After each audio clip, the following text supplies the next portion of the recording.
buenas tardes, buenas noches. Ahí me Hola. escuchan todos. Hola, Sí. buenas noches. ¿Qué tal? Pues buenas noches. Buenas noches a todos los espectadores que nos acompañan esta noche a través de los canales del Facebook Live del Museo Universitario del Chopo, a través del Facebook también de Murmurante Teatro y a través del canal de YouTube del Museo Universitario del Chopo. Vamos a dar la bienvenida, pues estamos terminando esta proyección.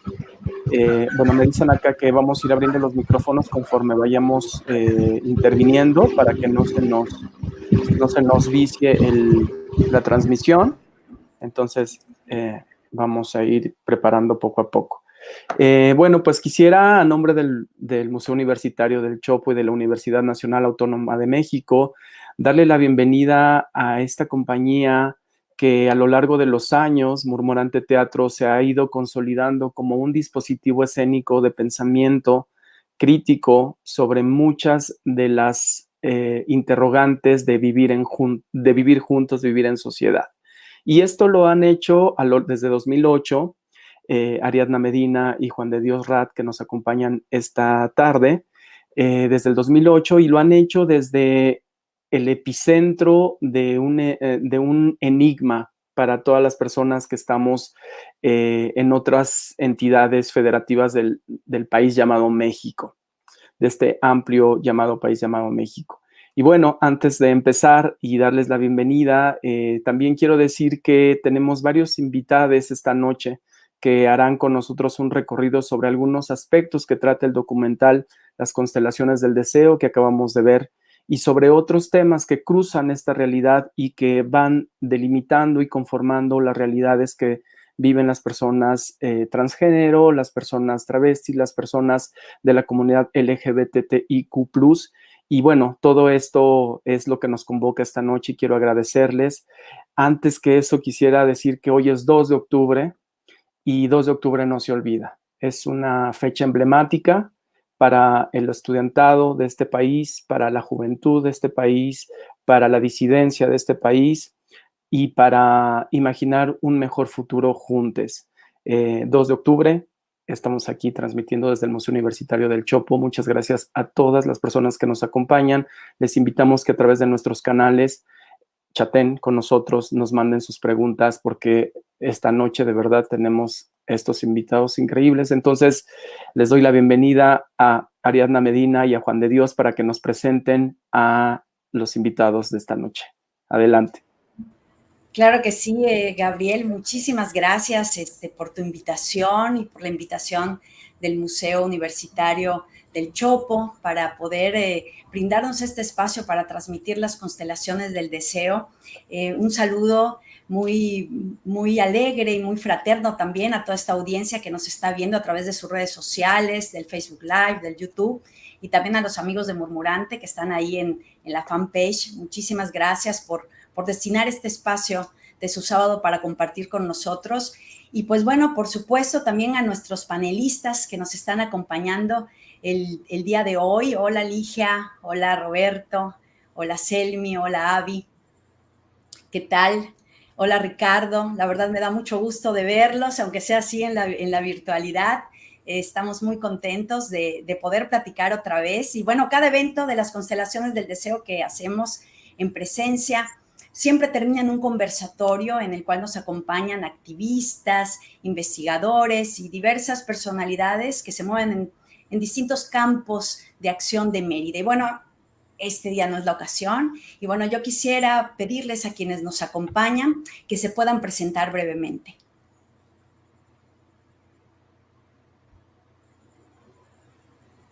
Bueno, como nadie abre su micrófono, empiezo.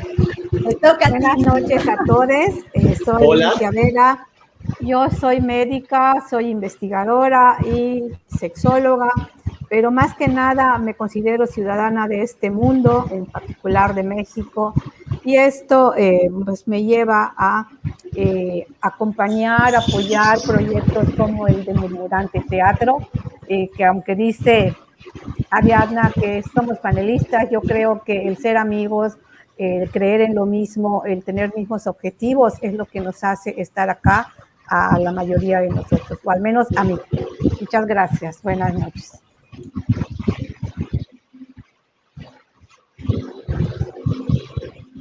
Ahora sí, Abby, ¿ibas a hablar tú? Adelante. Ahí está. Muy buenas.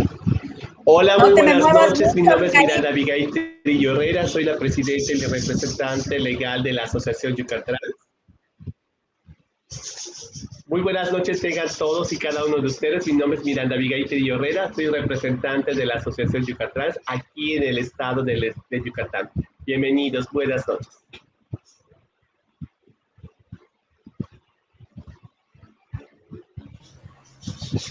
Bueno, hola, ¿qué tal? Soy Selmi Teresa Nopoz, soy antropóloga social y soy feminista maya y me gusta participar siempre cuando tengo oportunidad en las constelaciones del deseo en el conversatorio, como espectadora, etcétera. Entonces sí, es un gusto estar nuevamente en ese conversatorio y un gusto participar.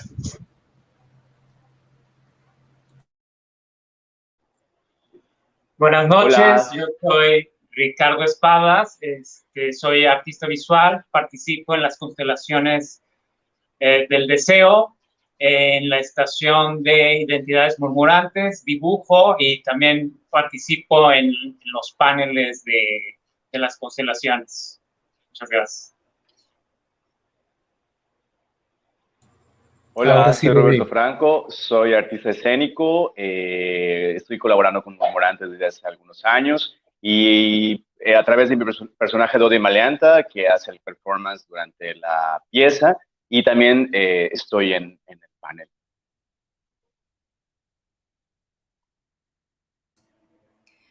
Pues gracias a todos por acompañarnos. Es de verdad para nosotros muy interesante tenerles esta noche.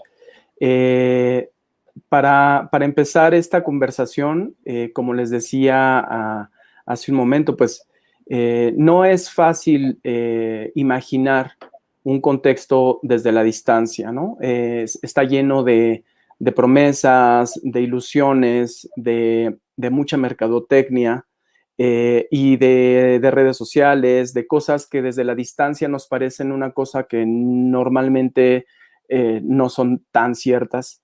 A mí principalmente me gustaría empezar esta charla con ustedes preguntándoles cómo es el trabajo de Murmurante, que es un trabajo muy crítico, un trabajo que se puede leer desde el artivismo en muchas ocasiones, desde poner en diálogo estas problemáticas sociales dentro de una sociedad que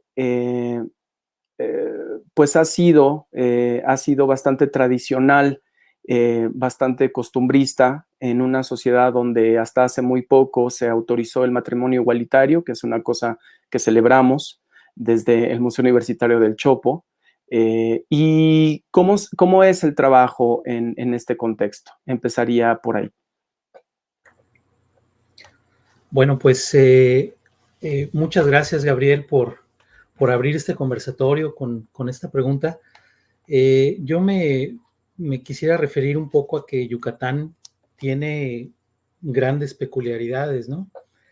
Es una de las pocas penínsulas que están orientadas hacia el norte, pues es donde tuvo lugar el meteorito de Chicxulub, ¿no? Que extinguió a los dinosaurios. Es decir, hay muchos signos que hacen de esta región una región muy peculiar y de alguna manera es como un microlaboratorio social, pero no lo son menos otras regiones. Lo que sí es que cuando uno profundiza un poco en la historia de esta región de la península, pues te das cuenta que fue el asiento de una de las grandes civilizaciones, la civilización maya, y el encuentro con Occidente, pues fue extremadamente violento, ¿no? Aquí no había como las grandes riquezas mineras ni nada de eso, pero sí había una población muy inventiva, muy trabajadora, que fue sujeta de una gran explotación. Entonces, esta explotación secular, ya con la revolución, pues ve surgir movimientos sociales muy importantes y hubo aquí en Yucatán un socialismo vernáculo con una identidad y unas raíces muy propias, ¿no? Un socialismo que emergió al mismo tiempo que el soviético, ¿no? Que el ruso, más o menos, y que tuvo características muy peculiares, muy particulares.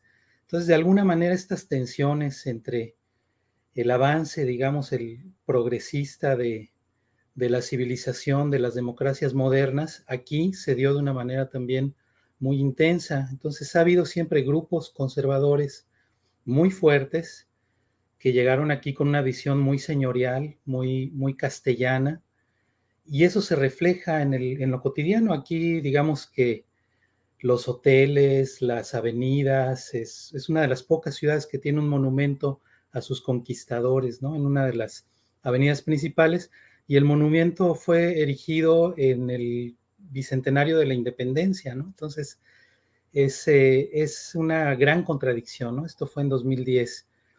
Entonces, esas contradicciones generan ciertamente pues el asombro, la perplejidad en muchos casos, pero yo sí quiero subrayar que no es, digamos, tan diferente en otras regiones de México, en donde si uno se pone a escarbar un poquito, encuentra igual contradicciones tremendas, que en este momento, pues las de Yucatán quizás se ven un poco magnificadas por este auge, ¿no? Inmobiliario, y esta idea de que es una región donde hay paz social, donde no se vive la violencia de un modo tan intenso como en otras regiones, pero pues sí hay un trasfondo cultural importante. Tenemos entre las contradicciones más destacadas, pues el índice de suicidio más alto del país a nivel península, que ronda pues el doble del promedio nacional, ¿no? Que si el promedio nacional es de 5 por cada 100,000 habitantes, aquí andamos entre 10 y 11, ¿no? Y eso pues nos habla también de que estas tensiones se viven de una manera peculiar aquí, ¿no? La gente, si bien no se agrede tanto hacia el exterior, sí se agrede a sí misma, sí se agrede hacia el interior. Y hay esta cuestión del suicidio como uno de los grandes problemas locales. Nosotros nos hemos interesado mucho en considerar una poética escénica que tiene que ver con hacer visibles esas cuestiones que son como solapadas, que se dan por vistas, que están como latentes, y que pues la doble moral, digamos, estas condiciones que se dan en todas partes, pero que aquí parecen pulsar de una manera más intensa, pues nos interesa destacarlas, visibilizarlas. Lo cierto es que en Yucatán siempre ha habido movimientos de resistencia muy fuertes, rebeliones en la época colonial, la guerra de castas que duró muchas décadas y que fue un enfrentamiento tremendo entre grupos sociales a los que el Estado mexicano, ya una vez existiendo la independencia de México, el Estado pues recrudeció su trato, las élites locales recrudecieron su maltrato hacia los grupos mayas, ¿no?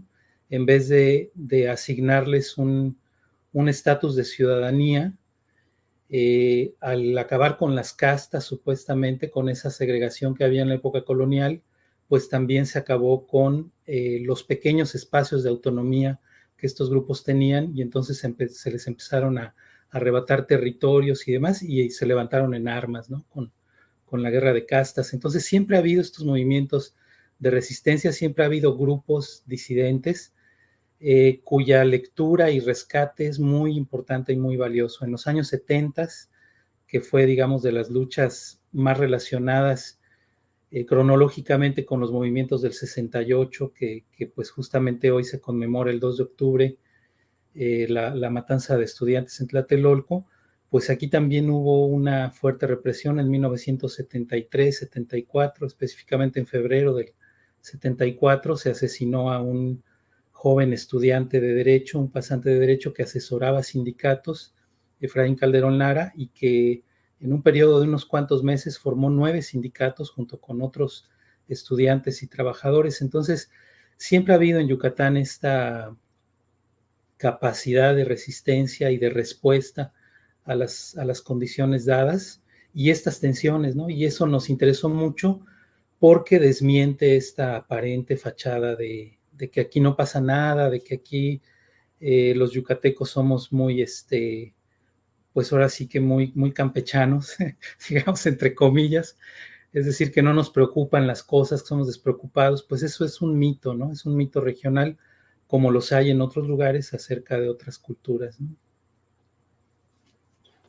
Claro, pues sí, ha sido un panorama muy, muy vasto el que nos das, Juan de Dios, porque realmente pues las constelaciones del deseo aborda una temática que es compleja en cualquier parte de este país llamado México y de muchos otros, ¿no? Como sabemos, es una realidad compartida desafortunadamente y una lucha compartida afortunadamente la que hemos librado. Y en este sentido, me gustaría preguntarle, bueno, pues no sé quién quiera tomar la pregunta. Yo tengo algo que me gustaría mencionar. Hace 2 meses, un poco más de 2 meses, José Eduardo Ravelo Chavarría, a las 10:30 de la mañana, paseando por un parque, fue detenido, fue subido a una patrulla por la policía municipal, fue violado, torturado y asesinado, murió después, varios días después en el hospital. Todavía no se cumplen 3 meses, el caso ha sido atraído por la CNDH y por el gobierno federal, por la fiscalía. ¿Cómo se puede disentir en un contexto como este? ¿Cómo es? ¿Quién quiere tomar la pregunta? Desde el activismo asumido desde una etnicidad, orgullosamente, desde una disidencia, desde una dignificación de la diferencia. ¿Quién quiere tomar esta pregunta? ¿Quién quiere empezar por ahí, por favor? Si me permiten, a mí me gustaría tomar la palabra porque justo entra en todo esto que Juan de Dios nos había comentado, ¿no? Yucatán es un estado clasista, es un estado conservador, es un estado donde, ¿verdad?, determinados grupos sociales o llamados en situación de vulnerabilidad todavía siguen luchando por sus derechos. Y pongo un ejemplo, aunque comentaban que recientemente se ha aprobado el matrimonio igualitario, hasta que no se cumplan los ordenamientos para los cambios en los códigos correspondientes, el Código de Familia y el Código de Procedimientos Familiares, esto no va a ser una realidad y esto pues es un trabajo que nos toca todavía. En ese sentido, ¿no? Hay algo en este caso del joven Ravelo, ¿no?, que indignó a todo Yucatán, bueno, al menos a Mérida, ¿no?, como capital, y donde era conocido el maltrato y la tortura de las policías en general, no solo la municipal, también la estatal, ¿no?, más la estatal que la municipal, pero que sin embargo, como muchas veces ocurre, no hay denuncias, aunque conocemos los casos, ¿no? Entonces, esto es indignante totalmente, no puede ser algo permitido, ¿no? Y hay muchas versiones, y qué bueno que finalmente la Fiscalía, la CNDH toman el caso para aplicar lo que, bueno, quienes más o menos estamos en esto, es el protocolo de Estambul, donde se tiene que rehacer toda la investigación, ¿no?, para determinar por qué la tortura, si realmente fue, si todo esto que ya sabemos, ¿no? Entonces, recientemente, hace unos días estuvo la mamá, hace 2, 3 días estuvo nuevamente aquí, en Mérida, para solicitar que no siga la impunidad. Y lo que tenemos en este momento es que en pocos días, al menos eso es lo que se dice, la Fiscalía estará dando el informe, la Fiscalía General de la República estará dando el informe acerca de todo lo que, la información, las pruebas y todas las evidencias que se recabaron durante esta investigación, ¿no? Esto nos lleva nuevamente a la cuestión de clase, a la cuestión del autoritarismo de la policía. Y esto no solo es con eso, ¿no? La discriminación es brutal en muchos sentidos. Y esto es particularmente cierto para la comunidad LGBTIQ y más, ¿no? En ese sentido, ¿verdad?, en un principio se habló de un crimen de odio, que realmente hasta este momento no se sabe si sí o si no. La mamá dice que no, pero bueno, más allá de eso, esto no debe de ocurrir, ¿no?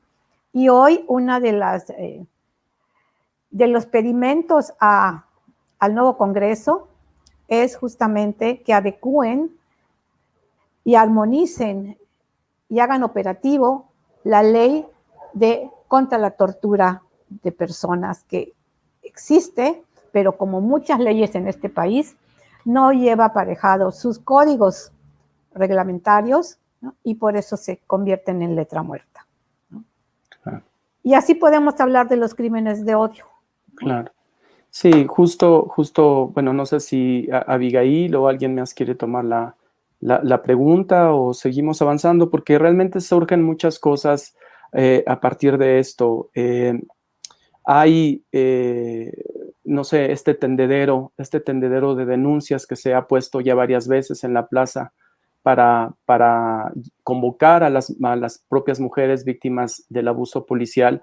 Es pues un ejemplo, ¿no? de lo que está sucediendo en Mérida, en algo que no vemos desde la distancia y que por este espejismo pues de una especie de ilusión, como decía, pues ha tenido un gran auge, un gran empuje desde el turismo y desde la gentrificación, diría yo.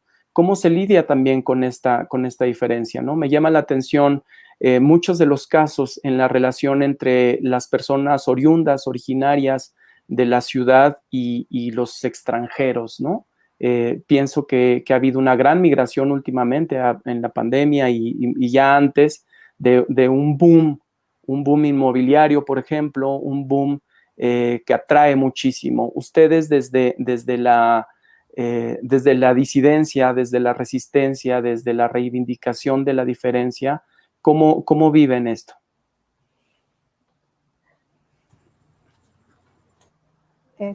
Roberto levantó la mano, creo que. Por favor.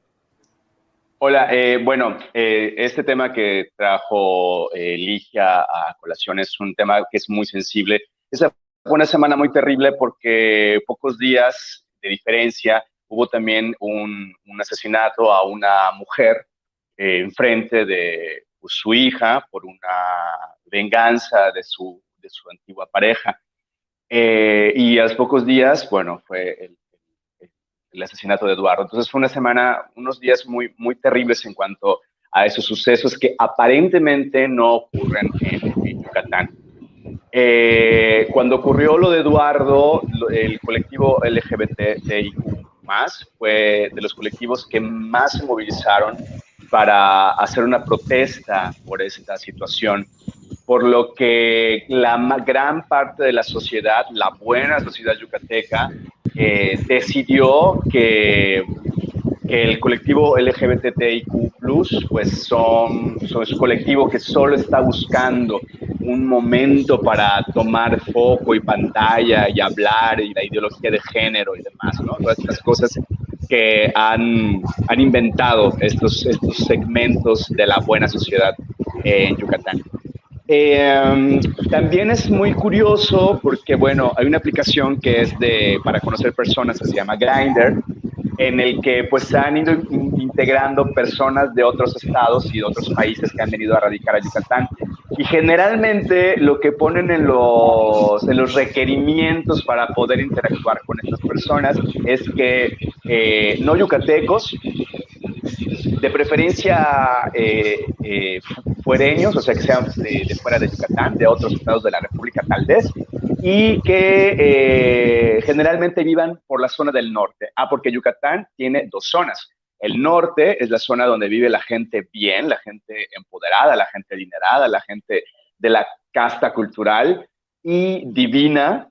Y del otro lado del sur es la gente que tiene menos posibilidades económicas, según esto se ha dado a entender.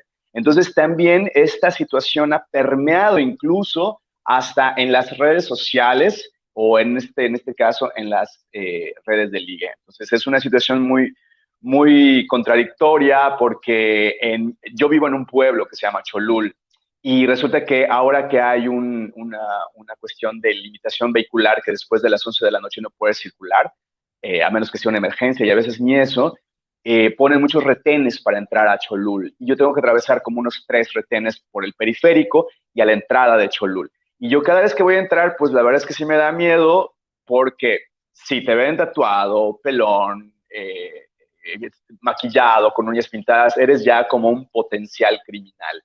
Y en esos momentos, pues siempre tengo una persona a la que le comunico que estoy pasando por este lugar, prendo el teléfono como para grabar y es que puedo pasar por los retenes. Yo soy yucateco, entonces es como muy fuerte el vivir en tu propio país, en tu propia ciudad, en tu propio estado y tener miedo del entorno, de los que tendrían que cuidar, pues no nos cuidan. Sí, claro. Bueno, justo estábamos comentando hace un momento de la profundidad, ¿no? De las apariencias también. Es muy importante esto que mencionas porque esta violencia contra las existencias distintas me parece que es uno de los temas que aborda las constelaciones del deseo. Esto en lo cotidiano me parece que es incluso es un gesto político, ¿no? Poner el cuerpo para resistir. Me parece que Abigail quería comentar algo desde hace un rato. Si quieres prender el micro ahora, yo apago el mío para que no tengamos interferencia. Abby, ¿estás por allí?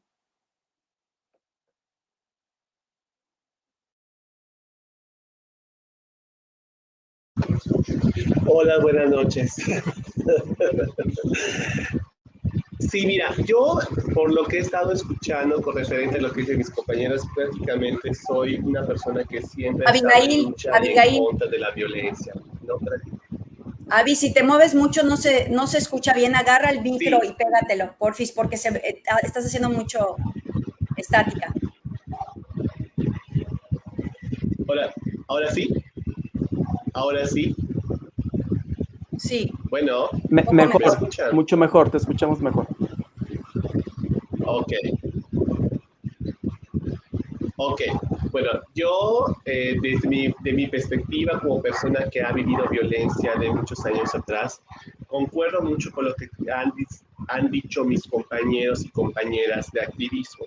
Prácticamente ahorita la cuestión que se ha presentado hace 3 meses atrás con referente a lo ocurrido con este chico, nos ha puesto a pensar que obviamente como asociaciones y activistas tenemos que enfocarnos mucho más en lo que estamos haciendo, que es un momento dado crear talleres muy específicos relacionados a lo que es los derechos humanos a favor de la sociedad, no solamente de grupos vulnerables, sino que en un momento vamos a hablar en general y que en un momento dado tenemos que tratar de sensibilizar a las policías que en un momento son los que nos cuidan y que en un momento manejan el orden, aquí no solamente en la capital, sino también en el estado.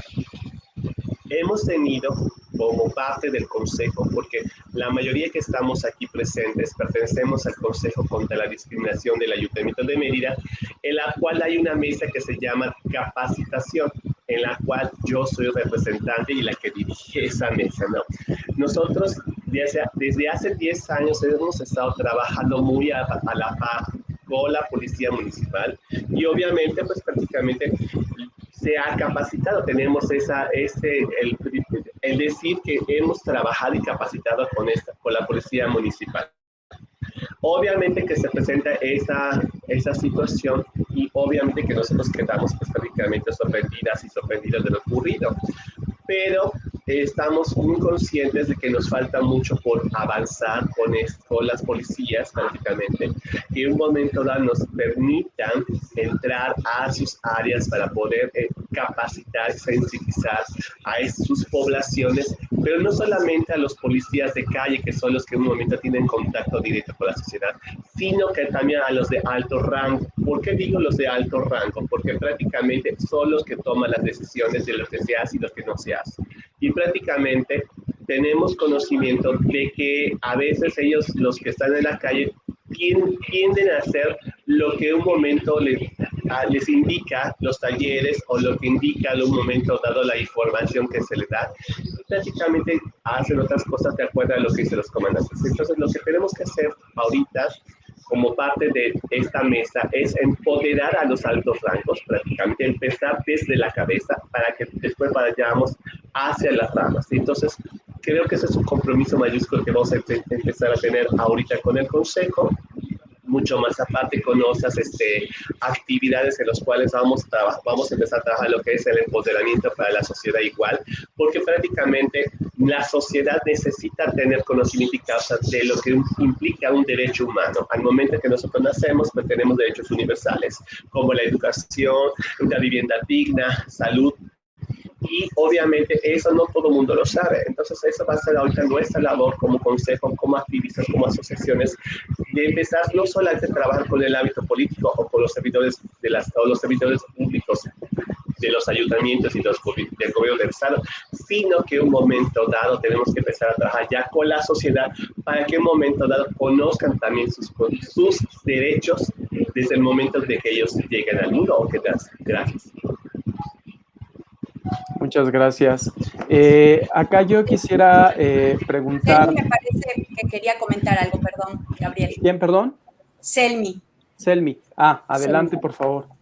Sí, bueno, buenas noches otra vez. Quisiera acotar algo con respecto a lo que se ha comentado ya más bien con la violencia que existe a nivel de la sociedad yucateca, acotar un poquito con respecto a la diferencia también dentro de la misma cultura maya, ¿no?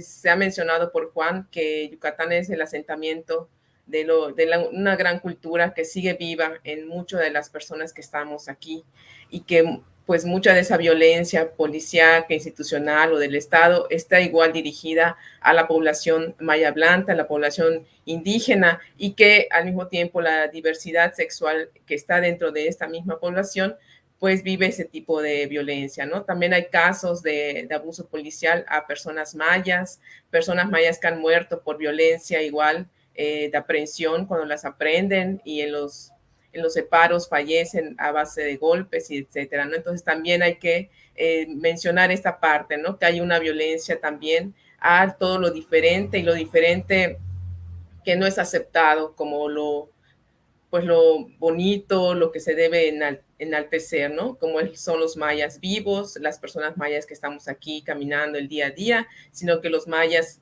prehispánicos es lo que se rescata, los mayas de Chichén Itzá, los mayas de Uxmal, pero los mayas de a pie que viven en condiciones deplorables, que viven en situación de pobreza y de olvido, pues esa parte igual se deja de lado, ¿no? Y ese es el sur profundo de nuestro estado, que está ubicado en todo lo que no es Mérida, todo lo que no es la gran ciudad, y que también hay parte de la diversidad sexual ahí, ¿no? Hay mucha diversidad sexual que no es atendida ni por las instituciones y por muchos activistas. También están yendo a estos espacios que considero que la sociedad civil organizada es la que está dando esta pauta, esta lucha también en esos espacios, ¿no? Mucho de la comunidad maya está luchando igual por sus recursos naturales, enfrentándose a grandes empresas como Monsanto, como las granjas agrícolas. Entonces también ellas y ellos están siendo objeto de esa violencia institucional, esa violencia del Estado, esa violencia de los cuerpos policíacos. Entonces también hay que acotar esa parte, y también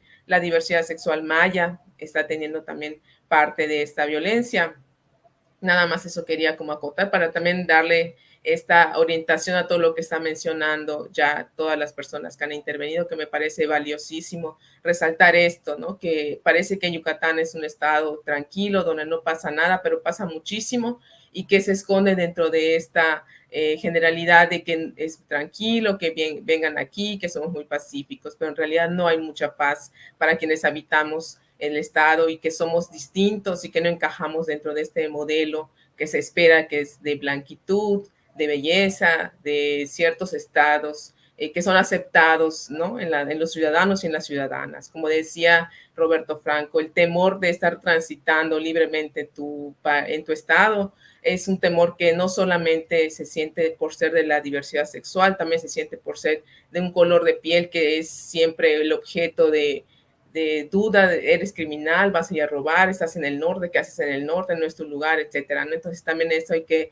resaltar porque también sigue este racismo muy presente en nuestro contexto yucateco y bueno, sabemos que también en nuestro país. Muchas gracias. Claro, es muy importante y me parece que por eso el trabajo que ha hecho Murmurante a lo largo de otros temas, ¿no? Siempre abordan esta forma de abrir un espacio, un dispositivo donde se puede dialogar y donde se pueden tratar de manera crítica y responsable estos temas. En ese sentido, me gustaría, Ariadna, que nos comentes cómo es esa vinculación, porque justo a diferencia de muchas otras formas de activismo, lo escénico siempre está atravesado por una mirada artística, ¿no? Por una concepción de una obra, por la retroalimentación, a través de una experiencia sensible. En este sentido, ¿cómo es para ti y para Murmurante y para ti como mujer, como creadora, como productora, como gestora y todo lo que haces, atravesar por todos estos ámbitos? Bueno, primero que nada, bueno, nosotros no nos consideramos activistas, nosotros somos artistas y ciudadanos conscientes de nuestro entorno, de lo que está sucediendo y bueno, respetamos mucho esa palabra, respetamos mucho a los compañeros que sí se dedican al activismo, que están aquí acompañándonos el día de hoy y tienen todo nuestro apoyo y nuestra admiración. Y bueno, para nosotros el arte, como lo vemos, es un gran compromiso que asumimos para llevar estas temáticas a la escena, ¿no?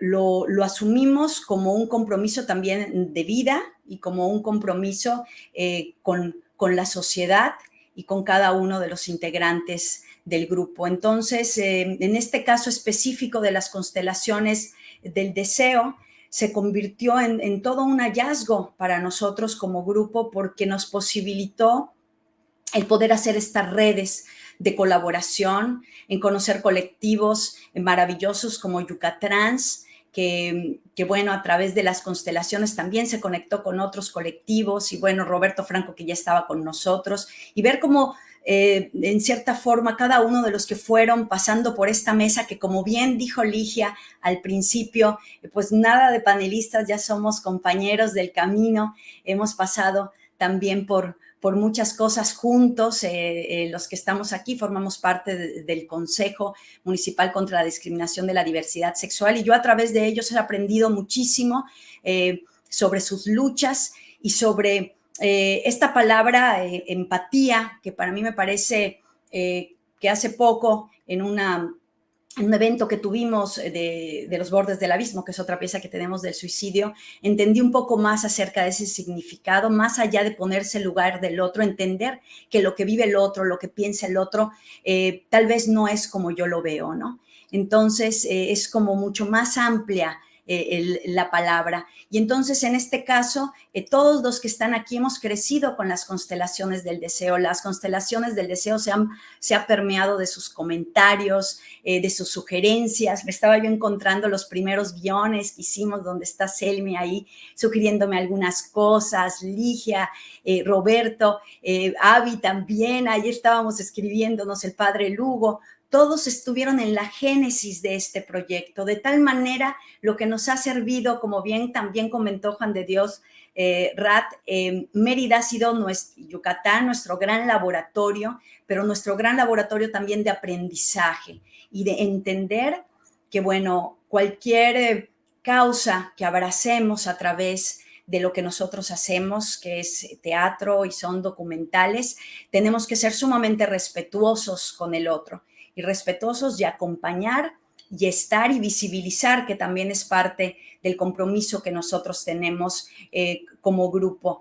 Entonces, bueno, no me queda más que decir que todo este camino que Murmurante ha emprendido a través de todos estos piezas escénicas y documentales que nosotros abordamos dependiendo de las temáticas de las que queremos hablar, pues han sido un gran aprendizaje, un gran laboratorio y siempre pues muy respetuosos de todas estas luchas sociales y de todas estas temáticas también que nosotros queremos mostrar, ¿no? Entonces, pues estamos muy contentos de poder seguir en este camino y de poder también a través de esta pieza específicamente de las constelaciones del deseo, poder seguir abriendo la conversación, porque creo que eso es lo que marcó las constelaciones del deseo ya hace 6 años, compañeros, desde el 2016 que iniciamos, que brindamos esa posibilidad de hablar.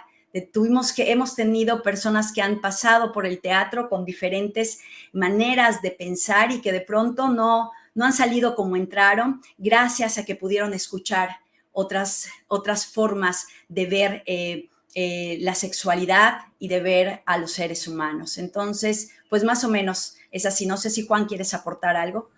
Pues ahora que mencionas, digamos, parte de este camino recorrido, yo quisiera comentar que pues nos acompañaron también Alfredo Candiani, Germán Pasos y Carlos Méndez, que son 3 compañeros que ya fallecieron durante los últimos meses o durante el último año, y que pues aparecen en el documental en algunos momentos, los 3, en esto de cómo te defines. Y bueno, pues igual eran compañeros muy comprometidos con las luchas, con el activismo, y muy, digamos, muy generosos, ¿no? Con las constelaciones, de los que aprendimos también muchísimo. Germán, pues digo, cada uno, ¿no? Tiene, digamos, un legado.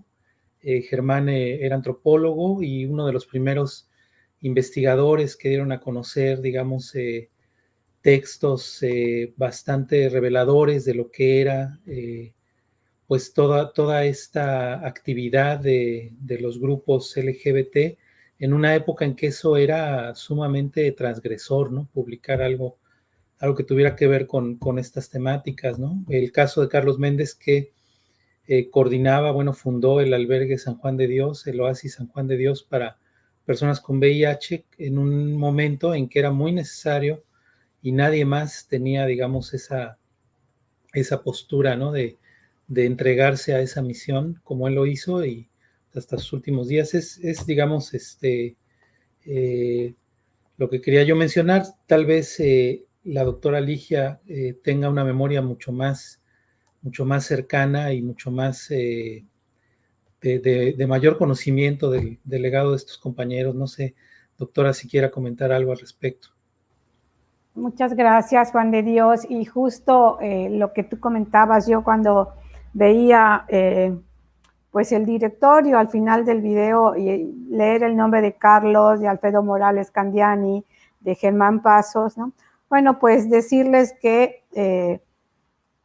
efectivamente lo que comentó Juan de Dios es muy real, y en el caso de Alfredo, una persona de la comunidad que siempre estuvo pendiente en la defensa de los derechos, que creó una asociación civil, que fue uno de los más aguerridos en esta lucha por el matrimonio igualitario, junto con otras organizaciones, y que cada quien cosecha lo que siembra, y cada uno en su espacio, en su objetivo. Alfredo ya recibió 2 tributos, programas de radio y televisión en su memoria. En el caso de Germán, estamos preparando un espacio para honrar toda su obra, ¿no? En especial un tema que le interesaba mucho, que era los 41. Entonces, él hacía un evento en el mes de noviembre en relación a esto, ¿no? Donde se recordaba esta situación, y luego se hacía un recorrido por toda la ciudad de Mérida, recorriendo los espacios gays desde su inicio, y cómo era la vida, ¿no? Porque hoy, pues, aunque hay miedo, hay como, entre comillas, cierta libertad, pero en los 70s, en los 80s, la situación era otra, las racias y todo esto. Entonces, Germán, estamos preparando esa actividad. Y en el caso de Carlos, pues se le han hecho muchos homenajes a nivel internacional, nacional, por todo lo que ha dado a la lucha contra el VIH, ¿no? Y yo también quisiera ya, separando temas, ¿no? Decir que Murmurante Teatro se ha convertido también, además de todo lo que ya nos comentaron Juan de Dios y Ariadna, se ha convertido en un espacio para la comunidad LGBT, TTIQ+, ¿no? y al mismo tiempo ha servido como esa onda que se expande, en donde los familiares de muchas de estas personas acuden, o gente que tiene interés o curiosidad, pero que llegan, ¿verdad? Tienen otra mirada. Y esto es como una aportación que para mí es significativa, ¿no? Porque a pesar de todo lo que hemos hablado de la violencia, de la discriminación, del miedo, porque en Yucatán sí pasa, ¿no? Creo que hay lugares, hay espacios, aparte de las asociaciones civiles, está también Murmurante Teatro, desde otra arista, también aportando, ¿no? Y eso es lo que yo quería nada más comentar, porque yo he aprendido también muchísimo con esta experiencia, ¿no? Muchas gracias. Gracias, doctora. Me parece que ahí Ricardo no ha participado. Ya vamos a ir cerrando, entonces compártenos algo, Ricardo, antes de empezar a cerrar, por favor. Claro que sí. Mira, yo soy foráneo y soy gay. Llegué hace 16 años a Mérida y me ha tocado ver todos estos contrastes que se dicen, que se han platicado, y veo que ahorita mucho del choque que hay en la sociedad tiene que ver también con los cambios generacionales. Mi convivencia con la gente que suele ser mayores de 50 años son mucho más conservadores, son del Mérida, que no estaba acostumbrado a lidiar con la gente de fuera, muy tradicionalistas, y también lamentablemente son los que están gobernando ahorita, ¿no? Sin embargo, cuando convives con la gente más joven, tienen una visión muy diferente, tanto por la era en la que vivimos, del internet y las redes sociales, y están conectados con todo el mundo, como que también han crecido con toda la gente de fuera, ¿no? Con todos estos extranjeros, con extranjeros de Estados Unidos, de Canadá, de Latinoamérica y gente de toda la República. Entonces, la gente joven en Mérida sí les ha tocado crecer viviendo una diversidad mucho más amplia que la que vivieron sus padres. Sí, también estos últimos 3 años, con el pretexto del COVID, pues sí se siente un endurecimiento de las autoridades muy fuerte. Entonces, no nada más es esta presión del toque de queda, de la ley seca, las cámaras de vigilancia por todos lados, esta presencia policial también muy, muy notable. Antes de la pandemia, pues las manifestaciones que hubo se reprimieron violentamente. Entonces, sí se nota también ahora este endurecimiento de las autoridades en la sociedad, y yo creo que todos lo estamos sintiendo. No sé si ahora que conforme vaya cediendo la pandemia, pues veamos una relajación de esta autoridad tan fuerte, o ya es el gobierno que nos tocó ahorita, ¿no? que es más fuerte, ¿no? Que es más duro este gobernador, ¿no? Pero, pues sí, este contraste aquí lo tenemos, y es una realidad que vive en Yucatán. Supongo que también en otros estados, pero sí es esta particularidad de Yucatán, de estos grupos de foráneos que vienen a cambiar el estilo de vida del yucateco. Pues se está haciendo una mezcla muy interesante. Claro, gracias, Ricardo. Sí, bueno, cuando dices el estilo de vida del yucateco, yo diría de un tipo de yucateco, ¿no? El tipo de yucateco que cumple las reglas, que está bajo la norma, ¿no? Que entra dentro de la configuración predeterminada de la norma, ¿no? Del bien, de lo que está bien, esto que siempre se usa desde las sociedades tradicionales y conservadoras, la familia, ¿no? Con este respeto y con esta cosa que, pues la verdad es que el paradigma cambió. Hay diferentes familias, habemos familias diversas, habemos familias homoparentales, habemos familias de todo tipo, ¿no? Y eso es lo que está cambiando. Antes de ir cerrando, y pues les agradezco mucho, quisiera pues ir cerrando con esto. Me llama mucho la atención lo que nos decía la doctora Ligia, porque son muchos años de batalla. Son muchos años de batalla para la comunidad LGBTIQ+, o más, porque decías cruz al final y dije, no, lo tengo que aclarar. Cruz, nada de cruz, es más, porque todos están bienvenidos.